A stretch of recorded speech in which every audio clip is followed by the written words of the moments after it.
Hello there.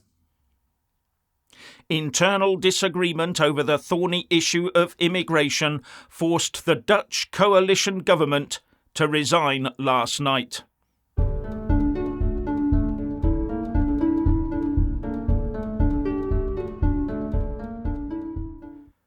Last night, the Prime Minister of the Netherlands, Mark Rutte, stated that his coalition government had collapsed and that he would be tendering his resignation to King Willem-Alexander. And the cause of this collapse was a split between the centre-right and the Liberal parties within his coalition on the issue of immigration, with predictably the centre-right led by Mark Rutte wanting to limit the numbers of newcomers into the Netherlands, but the Liberal left parties demanded that more be allowed in.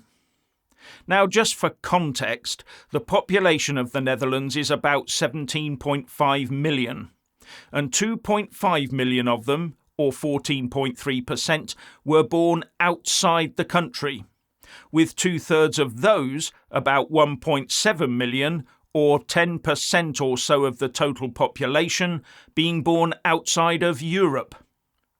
And the rift between the parties was over how many people the Netherlands should take in, how many family members should be allowed to follow, and differentiating between those fleeing direct personal persecution and those not at direct risk but fleeing a war zone. As the BBC explains, this week Mr. Rutte tried to force through a plan which included a cap on the number of relatives of war refugees allowed into the Netherlands at just 200 people per month.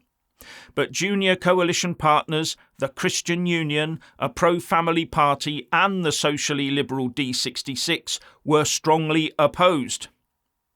With Euronews reporting, the Dutch government collapsed Friday because of irreconcilable differences within the four-party coalition about how to rein in migration, a divisive issue that has split nations across Europe. And Mark Rutte, the Prime Minister, himself said, "It is no secret that the coalition partners have very different views on migration policy. And today, unfortunately, we have to draw the conclusion that those differences are irreconcilable. That is why I will immediately offer the resignation of the entire cabinet to the King in writing. And this will force a general election in the autumn, and the government will limp on as a caretaker administration until then. The people of the Netherlands will then have a decision to make. Do they want stronger borders or effectively no borders at all? Something made all the harder by EU plans to make member states either take more people in or pay hundreds of millions of euros a year into an EU migration fund to help those that do take them in. And Euronews went on to say, migration is set to be an essential theme of European Union parliamentary elections next year. But the issue hit early in the Netherlands, a nation that has long been torn between a welcoming international outreach and increasing resistance to foreign influences.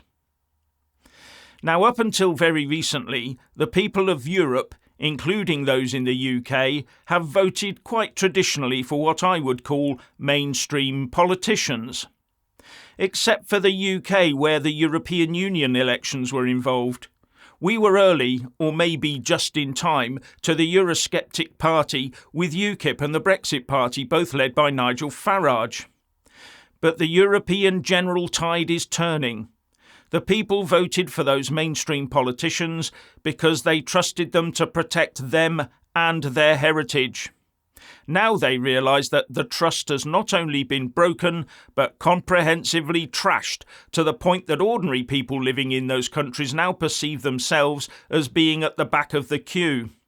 At the back of the queue for the things they pay for through their taxes. Now, the Netherlands saw a 1/3 increase in asylum claims last year to 46,000, and this is expected to rise to 70,000 this year.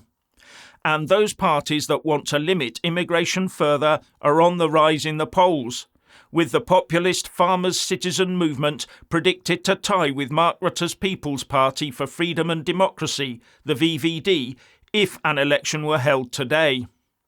And by the time an autumn general election comes along, we might see a further swing of the pendulum in Dutch politics.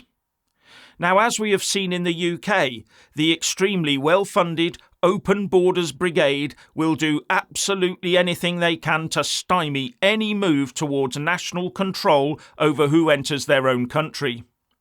It is an extremely hard juggernaut to turn around, especially if, like here in the UK, your entire establishment system is also full of people who do not believe in the host country and its people, nor even their right to exist as such.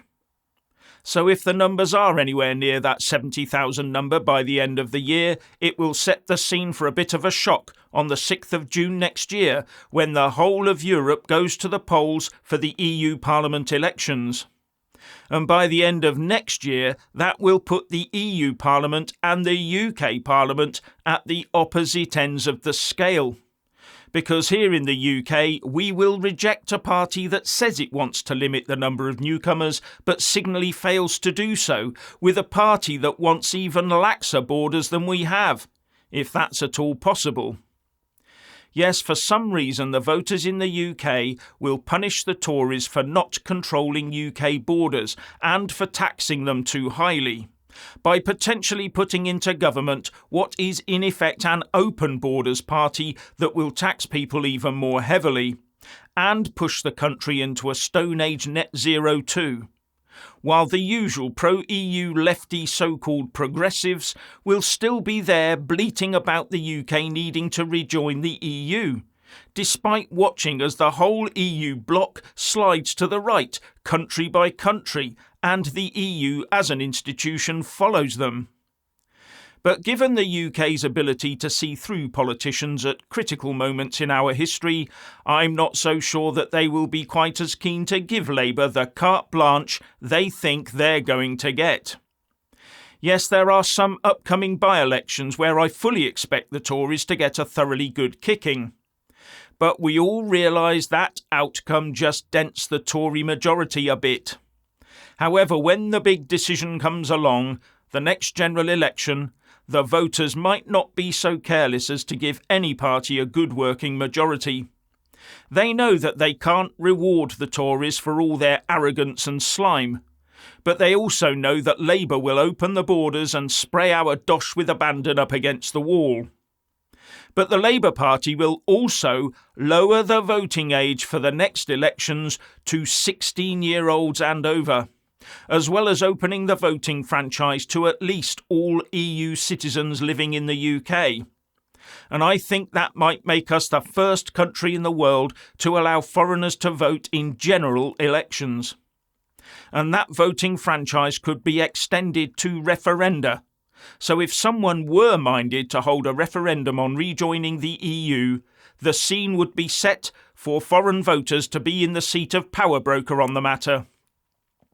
And remember that this policy was in the last Labour manifesto in 2019, when the Labour Party leader was one Jeremy Corbyn, and that policy was backed fully by Keir Starmer and Angela Rayner.